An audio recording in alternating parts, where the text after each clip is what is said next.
saluons avec grâce et paix de la part du Seigneur Jésus. Que Dieu bénisse votre vie. Soyez très bienvenus. La suite de l'étude du message de l'Évangile éternel.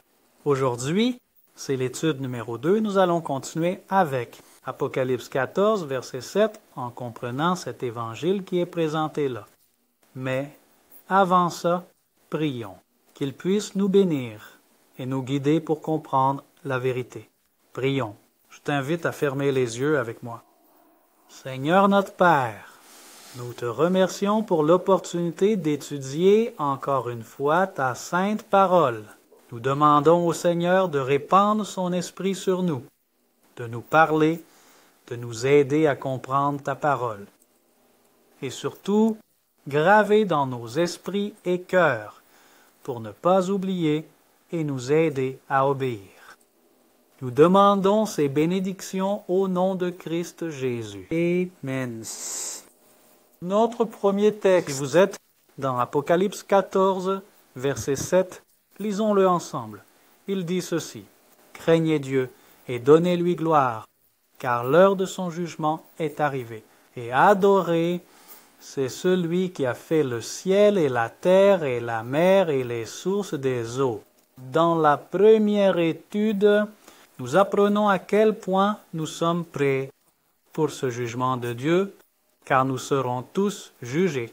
Maintenant, étudions cette seconde partie où nous lisons « Adorez celui qui a fait le ciel, la terre, la mer et les sources des eaux. » Cela concerne l'adoration de Dieu de la manière qu'il a demandé. Si tu demandais à quelqu'un un verre d'eau, si une personne venait et te donnait un seau de sable, si vous aviez soif, seriez-vous content? Je ne le pense pas. Dieu, de la même manière, n'est pas content quand nous lui offrons un culte qu'il n'a pas demandé, ou différent de ce qu'il a demandé. Quand nous allons à l'église, regardez, par exemple, vers un lieu de culte, et là, nous adorons Dieu, nous devons adorer de cette manière. Sage et intelligent, d'une manière que, contribuer. Qu'est-ce que c'est? C'est ce que nous allons découvrir maintenant. Alors, ouvrons la Bible ensemble. Dans le livre de l'Exode, chapitre 20, verset parce que 10. C'est une réponse fondamentale dont nous avons besoin, n'est-ce pas? Il nous dit d'adorer celui qui a créé, et qui est celui qui a créé le ciel, la terre, la mer et les sources des eaux. Nous allons trouver la réponse ici. 7-10. Exode 20, versets 10 et 11. Mais le 7e jour est le sabbat du Seigneur, ton Dieu. Tu ne feras aucun travail, peu importe la raison, ni toi, ni ton fils, ni ta fille, ni ton serviteur, ni ta servante, ni ton animal, ni l'étranger qui est dans tes portes. Pourquoi? En 6 jours, le Seigneur a créé les cieux et la terre, la mer et le ciel, et tout ce qui s'y trouve, et le 7e jour, il se reposa. Donc, le Seigneur a béni le jour du sabbat et l'a sanctifié. C'est Dieu qui a créé toutes choses. Il reste donc à savoir qui est Dieu. Combien de dieux y a-t-il? La Bible nous donne la réponse. Je vous invite à ouvrir avec moi. Dans 1 Corinthiens, la première lettre de Paul aux Corinthiens, chapitre 8, verset 6, allons lire. Cependant, pour nous, il y a un seul Dieu, le Père, de qui tout vient et pour qui nous vivons. Alors, qui était le seul Dieu? Combien de dieux y a-t-il? La Bible a répondu, il n'y a qu'un seul Dieu, et ce Dieu unique est le Père. C'est le Père de qui? Père de notre Seigneur Jésus-Christ, comme nous allons voir. Jésus, ce n'est pas Dieu, comme l'enseigne la Bible, c'est le Fils de Dieu, selon ses propres mots. Nous allons voir cela maintenant. Ouvrons ensemble le livre de Jean, chapitre 17. Lisons les versets 1 et 3. Ce sont les mots de la personne elle-même. Jésus-Christ, notre Sauveur. Il a dit, verset 1, Jésus a dit ces choses et, levant les yeux au ciel, a dit, Père, l'heure est venue, glorifie ton Fils, afin que ton Fils te glorifie également, et la vie éternelle est cela, qu'ils te connaissent, toi le seul vrai Dieu, et Jésus-Christ, que tu as envoyé. Jésus a dit que la vie est éternelle. C'est connaître son Père comme étant le seul vrai Dieu. Maintenant, unique signifie qu'il n'y en a pas d'autre. Jésus lui-même s'est exclu, donc il a révélé que le seul Dieu est son Père. C'est Jésus alors. La Bible répond. Ouvrons ensemble maintenant dans Jean, chapitre 10, et lisons les versets 29 à 36. Jean 10, 29. 36. Mon Père qui donne le plus est plus grand que tous, et personne ne peut les arracher des mains de mon Père. Moi et mon Père sommes un. Les Juifs ont alors de nouveau pris des pierres pour le lapider. Jésus lui répondit, « Je vous ai montré de nombreuses bonnes œuvres de la part de mon Père. Pour laquelle de ces œuvres me lapidez-vous » Les Juifs ont répondu en disant, « Nous ne te lapidons pas pour une bonne œuvre, mais pour blasphème. Mais pour le blasphème, parce que, étant un homme, tu te fais Dieu toi-même. » Jésus répondit, « N'est-ce pas écrit dans votre loi, j'ai dit, vous êtes des dieux, car si la loi a appelé Dieu ceux à qui la parole de Dieu a été adressée, et l'Écriture ne peut être annulée, celui que le Père a sanctifié et envoyé dans le monde, vous dites qu'il blasphème parce qu'il a dit « Je suis fils de Dieu ». Alors, remarquez, Jésus a dit qu'il était le Fils de Dieu, c'est lui-même qui l'a révélé, personne ne devrait douter. Ici, un petit commentaire s'impose. Il y a des versets de la Bible qui ont été mal traduits et qui conduisent les gens à l'erreur. Et, éventuellement, comprendre que l'Esprit Saint est Dieu, Jésus est Dieu, mais ils ont été soit sortis de leur contexte, soit mal traduits, compris dans leur contexte selon l'original.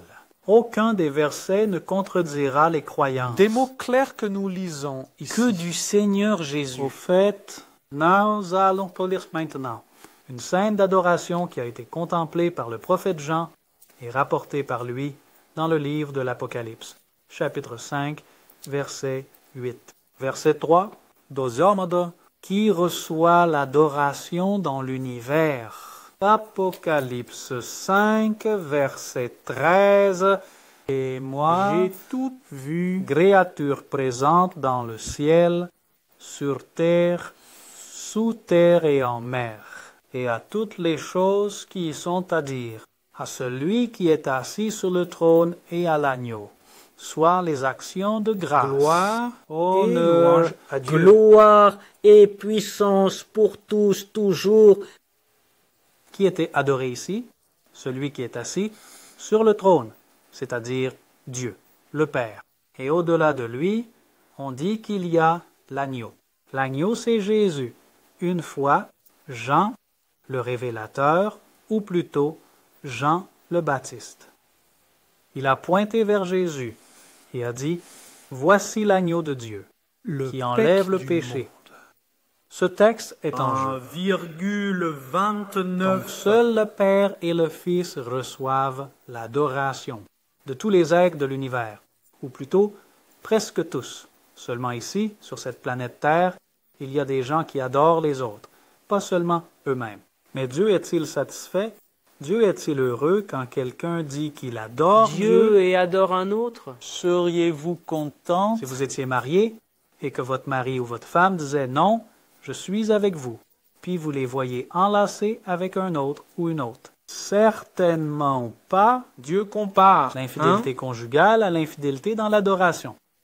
Dieu veut être adoré de la manière qu'il a demandé. D'ailleurs, la Bible dit qu'il cherche ses adorateurs. Ouvrons ensemble le texte de Jean, l'Évangile selon Jean, chapitre 4, verset 23. Et l'heure vient, et c'est maintenant, où les vrais adorateurs adoreront le Père, en esprit et en vérité, car le Père cherche de tels adorateurs. Remarquez que Dieu cherche les vrais adorateurs. Et il acceptera pas. l'adoration si elle est faite de la manière qu'il a demandé. Si vous savez déjà comment Dieu veut être adoré, comment pouvons-nous espérer qu'il accepte un autre type d'adoration? Ce n'est pas possible, n'est-ce pas? Dieu acceptera ce que nous savons être juste. Il y a un exemple clair dans la Genèse que je souhaite partager avec vous. Au chapitre 4, versets 3 à 7, c'est l'histoire des deux fils d'Adam et Ève, Caïn et Abel. Il est dit que, après quelques jours, Caïn apporta au Seigneur une offrande des fruits de la terre. Il m'a et pris par surprise étant les cousins avec ses de votre idées vieillesse et de votre graisse, et le Seigneur a pris soin pour Abel et son offrande. Plus devices. Caïn et son offrande n'ont pas été remarqués. Et Caïn se mit très en colère, et son visage tomba. Et le Seigneur dit à Caïn, « Pourquoi es-tu en colère, et pourquoi ton visage est-il abattu? Si tu agis bien, Il n'y aura pas d'acceptation pour toi si vous ne faites pas ce qui est bien. Le péché est à votre porte, et son désir sera pour vous, mais vous devez le dominer. » Alors, ici nous voyons que la sincérité ne suffit pas. Quelqu'un dit, « Non, je suis sincère. Dieu sait que je fais de mon mieux. » Mais Caïn n'offrait-il pas le meilleur de lui-même? Caïn était un cultivateur et offrait les fruits de sa terre devant l'autel. Mais Dieu n'a pas accepté. Pourquoi? Parce que ce n'était pas ce qu'il avait demandé. Dieu a accepté l'offre d'Abel. Il en est de même aujourd'hui. Il espère que lui et son fils soient adorés. Et son appel à vous aujourd'hui est exactement cela. Voudriez-vous être un véritable adorateur? Voudriez-vous dire au revoir, monsieur? Vous cherchez à la recherche des vrais adorateurs. Voici, je vais t'adorer selon ce que j'ai appris aujourd'hui dans ta parole. Si vous êtes cette personne, je veux prier pour vous maintenant. Fermons les yeux et parlons à Dieu. Soyez notre Père. Nous te demandons pour cette âme qui a maintenant décidé de t'adorer à toi et adorer ton Fils, le Seigneur Jésus-Christ, et personne d'autre. Ils adoraient le Seigneur comme le Seigneur l'avait demandé dans sa sainte parole. Renforce cette personne, Dieu. Verse ton esprit sur elle, afin qu'elle puisse, Seigneur, t'obéir dès aujourd'hui, et que rien ne la détourne de ce chemin. Sois avec elle, et continue de guider le Seigneur dans l'apprentissage de ta volonté à travers ta parole. C'est ce que nous demandons au nom de Christ Jésus. Amen. Aujourd'hui, nous avons découvert qui nous devons adorer. Peut-être vous vous posez une question, d'accord, mais dans la plupart des endroits enfin où j'entends parler, et puis, ce n'est pas ainsi qu'on adore. Maintenant, oui, au Père, au Fils et au Saint-Esprit. Presque tout ce qui est fait au nom du Père, du Fils et du Saint-Esprit. Eh bien, mais ce n'est pas ce que la Bible a enseigné, comme nous l'avons vu. Alors, comment se présente cette situation? Comment Dieu voit-il cela? Les corps croyants, les organisations religieuses. Finalement, ceux qui ne l'adorent pas tel qu'il nous a enseigné, selon sa parole. Nous verrons cela dans notre prochaine étude. Je vous invite dès maintenant à continuer à nous suivre. Que Dieu vous bénisse et à bientôt.